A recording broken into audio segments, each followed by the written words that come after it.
ನಮಸ್ಕಾರ ಆತ್ಮೀಯರೇ, media house ಕನ್ನಡಗೆ ಸ್ವಾಗತ. ಕಾಂಗ್ರೆಸ್ನಲ್ಲಿ ದಿನಕ್ಕೊಂದು ಅಚ್ಚರಿಯ ಬೆಳವಣಿಗೆ ಆಗ್ತಾ ಇದೆ. ಒಂದ್ ಕಡೆ ಸಿದ್ದರಾಮಯ್ಯ ಸಿಟ್ಟಾಗಿದ್ದಾರೆ ಅನ್ನೋ ಸುದ್ದಿ, ಇನ್ನೊಂದ್ ಕಡೆ ಕಾಂಗ್ರೆಸ್ ಶಾಸಕರು ಸ್ವಪಕ್ಷದ ವಿರುದ್ಧವೇ ರೆಬೆಲ್ ಆಗಿದ್ದಾರೆ ಅನ್ನೋ ಸುದ್ದಿ. ಸಚಿವ ಸಂಪುಟ ವಿಸ್ತರಣೆ ಆಗಿದ್ದೇ ಆಗಿದ್ದು ಕಾಂಗ್ರೆಸ್ನಲ್ಲಿ ಬಿರುಗಾಳಿ ಎದ್ದಿದೆ. ಇದು ಸಿಎಂ ಡಿಕೆಶಿಯಿಂದ ಹಿಡಿದು ದಿಲ್ಲಿ ನಾಯಕರವರೆಗೂ ದೊಡ್ಡ ತಲೆನೋವಾಗಿದೆ. ಒಂದ್ ಕಡೆ ಸಿದ್ದರಾಮಯ್ಯ ಮೌನ ಯುದ್ಧ ಸಾರಿರೋದು, ಇನ್ನೊಂದ್ ಕಡೆ ಕಾಂಗ್ರೆಸ್ ಶಾಸಕರು ಬಂಡಾಯದ ಬಾವುಟ ಹಾರಿಸ್ತಿರೋದು. ಹೀಗಾಗಿ ಹೈಕಮಾಂಡ್ ನಾಯಕರು ರಾಜ್ಯಕ್ಕೆ ಓಡೋಡಿ ಬಂದಿದ್ದಾರೆ. ಆದ್ರೆ ಸಿದ್ದರಾಮಯ್ಯ ಮಾತ್ರ ಮೈಸೂರು ಕಡೆ ಮುಖ ಮಾಡಿದ್ದಾರೆ. ಇದೆಲ್ಲದರ ಮಧ್ಯೆ ಕಾಂಗ್ರೆಸ್ ಶಾಸಕರೊಬ್ಬರು ಜೆಡಿಎಸ್ ಕಡೆ ಮುಖ ಮಾಡಿದ್ದಾರೆ ಅನ್ನೋ ಸುದ್ದಿ ಹಬ್ಬಿದೆ. ಈ ಕುರಿತ ಮಹತ್ವದ ಮಾಹಿತಿಯನ್ನ ಎಳೆ ಎಳೆಯಾಗಿ ಹೇಳ್ತಾ ಹೋಗ್ತೀವಿ. ಈ ವಿಡಿಯೋನ ಸ್ಕಿಪ್ ಮಾಡದೆ ಕೊನೆವರೆಗೂ ನೋಡಿ. ಅಲ್ಲದೆ ನಮ್ ಚಾನೆಲ್ನ ಸಬ್ಸ್ಕ್ರೈಬ್ ಮಾಡೋದನ್ನ ಮರಿಬೇಡಿ. ಆತ್ಮೀಯರೇ, ಮಾಜಿ ಸಿಎಂ ಸಿದ್ದರಾಮಯ್ಯ ಸ್ವಪಕ್ಷದ ವಿರುದ್ಧವೇ ಅಸಮಾಧಾನಗೊಂಡಿದ್ದಾರೆ ಅನ್ನೋ ಚರ್ಚೆಗಳು ದೊಡ್ಡದಾಗಿ ನಡೀತಾ ಇದೆ. ಸಂಪುಟ ವಿಸ್ತರಣೆ ಸಂದರ್ಭದಲ್ಲಿ ಮನೆಯಲ್ಲಿದ್ರೂ ಸಿದ್ದರಾಮಯ್ಯ ಲೋಕಭವನಕ್ಕೆ ತೆರಳಿರಲಿಲ್ಲ. ಸಚಿವ ಸಂಪುಟದಲ್ಲಿ ಸಿದ್ದರಾಮಯ್ಯ ಅವರ ಹೆಚ್ಚಿನ ಆಪ್ತರಿಗೆ ಅವಕಾಶ ಸಿಕ್ಕರೂ ಏಕೆ ಅಸಮಾಧಾನಗೊಂಡಿದ್ದಾರೆ ಅನ್ನೋ ಪ್ರಶ್ನೆ ಬಹುತೇಕರನ್ನ ಕಾಡ್ತಾ ಇದೆ. ಇದಕ್ಕೆ ಕಾರಣ ಕೊನೆ ಕ್ಷಣದಲ್ಲಿ ಸಿದ್ದರಾಮಯ್ಯಗೆ ಚೆಕ್ಮೇಟ್ ನೀಡಲಾಗಿದೆ ಅನ್ನೋದು ಸುದ್ದಿ ಈಗ ಮುನ್ನೆಲೆಗೆ ಬಂದು ನಿಂತಿದೆ. ಡಿಕೆಶಿ ಅವರ ಮೊದಲ ಸಂಪುಟ ಹಾಗೂ ಬಳಿಕ ನಡೆದ ಸಚಿವ ಸಂಪುಟ ಸಭೆಯಲ್ಲೂ ಸಿದ್ದರಾಮಯ್ಯ ಕೈ ಮೇಲಾಗಿದೆ ಅನ್ನೋದು ವಾಸ್ತವ. ಸಂಪುಟದಲ್ಲಿ ಸಿದ್ದರಾಮಯ್ಯ ಅವರು ಸೂಚಿಸಿದ ಬಹುತೇಕ ಮಂದಿಗೆ ಅವಕಾಶ ಸಿಕ್ಕಿದೆ.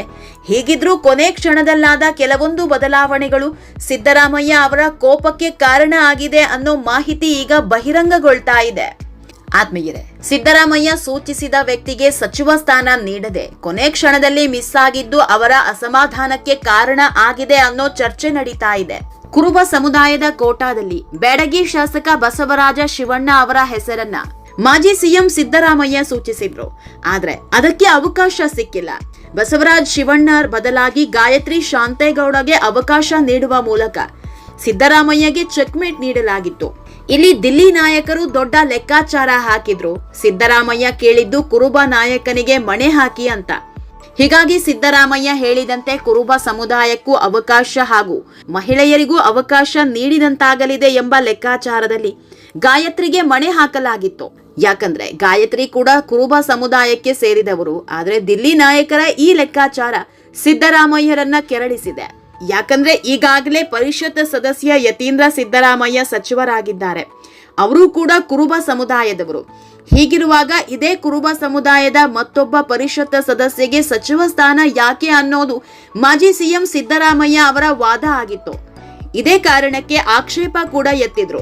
ಹೀಗಾಗಿ ಕೊನೆ ಕ್ಷಣದಲ್ಲಿ ಗಾಯತ್ರಿ ಅವರ ಪ್ರಮಾಣ ಪತ್ರವನ್ನ ತಡೆ ಹಿಡಿಯಲಾಗಿತ್ತು. ಸದ್ಯಕ್ಕೇನೋ ಗಾಯತ್ರಿ ಶಾಂತೇಗೌಡರನ್ನ ಬದಲಿಸಿದ್ದಾರೆ. ಆದ್ರೆ ಇವರ ಸ್ಥಾನದಲ್ಲಿ ಮತ್ಯಾರು ಮಹಿಳೆಗೆ ಅವಕಾಶ ನೀಡ್ತಾರೆ ಅನ್ನೋ ಚರ್ಚೆ ಹುಟ್ಕೊಂಡಿದೆ.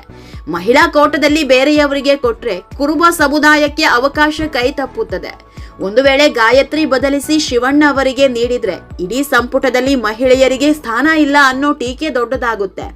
ಹೀಗಾಗಿ ಗಾಯತ್ರಿ ವಿಚಾರವಾಗಿ ಯಾವ ತೀರ್ಮಾನವನ್ನ ರಾಷ್ಟ್ರೀಯ ನಾಯಕರು ತೆಗೆದುಕೊಳ್ತಾರೆ ಅನ್ನೋದೇ ಯಕ್ಷ ಪ್ರಶ್ನೆಯಾಗಿದೆ. ಈ ಎಲ್ಲ ಬೆಳವಣಿಗೆ ಮಧ್ಯೆ ರಾಜ್ಯದಲ್ಲಿ ಎದುರಾಗಿರೋ ಅಸಮಾಧಾನ ತಣಿಸೋದಕ್ಕೆ ಸುರ್ಜೇವಾಲಾ ಎಂಟ್ರಿ ಕೊಟ್ಟಿದ್ದಾರೆ. ನಿನ್ನೆ ರಾತ್ರಿಯಿಂದಲೇ ಒಬ್ಬೊಬ್ಬ ನಾಯಕರ ಜೊತೆಗೆ ಚರ್ಚೆ ನಡೆಸ್ತಿದ್ದಾರೆ. ಇವತ್ತು ಸಿದ್ದರಾಮಯ್ಯ ಜೊತೆಗೆ ಚರ್ಚೆ ನಡೆಸ್ತಾರೆ ಅನ್ನೋ ಮಾಹಿತಿ ಇತ್ತು. ಆದ್ರೆ ಸಿದ್ದರಾಮಯ್ಯ ಮೈಸೂರು ಕಡೆ ಮುಖ ಮಾಡಿದ್ದಾರೆ. ಹೀಗಾಗಿ ಸಿದ್ದು ಶಮನ ಅಂತ್ಯ ಆಗುತ್ತಾ ಇಲ್ವಾ ಅನ್ನೋದೇ ನಿಗೂಢ. ಆತ್ಮೀಯರೇ, ಇನ್ನೊಂದ್ ಕಡೆ ಸಿದ್ದರಾಮಯ್ಯ ಮೌನ ಯುದ್ಧ ನಡೀತಾ ಇದ್ರೆ ಮತ್ತೊಂದ್ ಕಡೆ ಕಾಂಗ್ರೆಸ್ ಶಾಸಕರು ಬಹಿರಂಗ ಯುದ್ಧವನ್ನೇ ಸಾರಿದ್ದಾರೆ. ಅದರಲ್ಲೂ ಶಾಸಕ ಗುಬ್ಬಿ ಶ್ರೀನಿವಾಸ್ ಮುಂದೇನು ಮಾಡ್ತಾರೆ ಅನ್ನೋ ಕುತೂಹಲ ಕ್ಷಣ ಕ್ಷಣಕ್ಕೂ ಹೆಚ್ಚಾಗ್ತಾ ಇದೆ. ಯಾಕಂದ್ರೆ ಸಚಿವ ಸ್ಥಾನ ಸಿಗದಿದ್ದಕ್ಕೆ ಗುಬ್ಬಿ ಶ್ರೀನಿವಾಸ್ ಕೆರಳಿ ಕೆಂಡವಾಗಿದ್ದಾರೆ. ಬಹಿರಂಗವಾಗಿಯೇ ಪಕ್ಷದ ವಿರುದ್ಧ ಆಕ್ರೋಶ ವ್ಯಕ್ತಪಡಿಸ್ತಾ ಇದ್ದಾರೆ. ಸಿಎಂ ಡಿಕೆಶಿ ಫೋನ್ ಮಾಡಿ ಮಾತನಾಡಿದ್ರೂ ಅಸಮಾಧಾನ ಶಮನ ಆಗಿಲ್ಲ. ಇಂಥ ಹೊತ್ತಲ್ಲೇ ಕುಮಾರಸ್ವಾಮಿಯನ್ನ ಹೊಗಳೋದಕ್ಕೆ ಶುರು ಮಾಡಿದ್ದಾರೆ. ಕಾಂಗ್ರೆಸ್ನಲ್ಲಿ ದುಡ್ಡಿದ್ದವರಿಗೆ ಗಾಡ್ ಫಾದರ್ಗಳಿದ್ದವರಿಗಷ್ಟೇ ಬೆಲೆ. 2018ರಲ್ಲಿ ನಾನು ಜೆಡಿಎಸ್ ಪಕ್ಷದಲ್ಲಿದ್ದಾಗ ಕುಮಾರಸ್ವಾಮಿ ಅವರು ನನಗೆ ಮಣೆ ಹಾಕಿದ್ರು. ದೇವೇಗೌಡರು ಕುಂಚಿಟಿಗರ ಕೋಟಾದಲ್ಲಿ ಮತ್ತೊಬ್ಬರಿಗೆ ಸಚಿವ ಸ್ಥಾನ ನೀಡಲು ಯೋಚಿಸಿದ್ರು. ಆದ್ರೆ ಕುಮಾರಸ್ವಾಮಿ ನಾನು ಮನೆಯಲ್ಲಿದ್ದವರನ್ನ ಕರೆದು ಸಚಿವನನ್ನಾಗಿ ಮಾಡಿದ್ರು ಅಂತ ಹಳೆ ದಿನಗಳನ್ನ ನೆನಪಿಸಿಕೊಂಡಿದ್ದಾರೆ.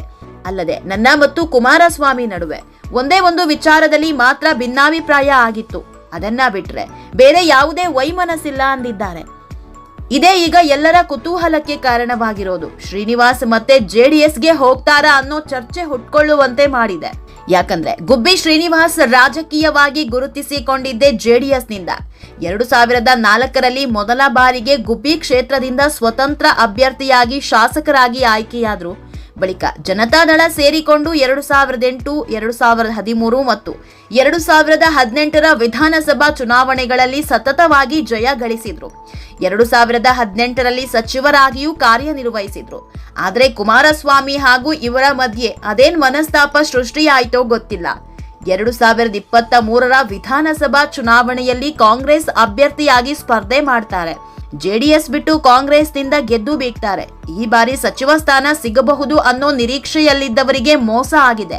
ಹೀಗಾಗಿ ಮತ್ತೆ ಕುಮಾರಸ್ವಾಮಿಯನ್ನ ಹೊಗಳೋದಕ್ಕೆ ಶುರು ಮಾಡಿದ್ದಾರೆ.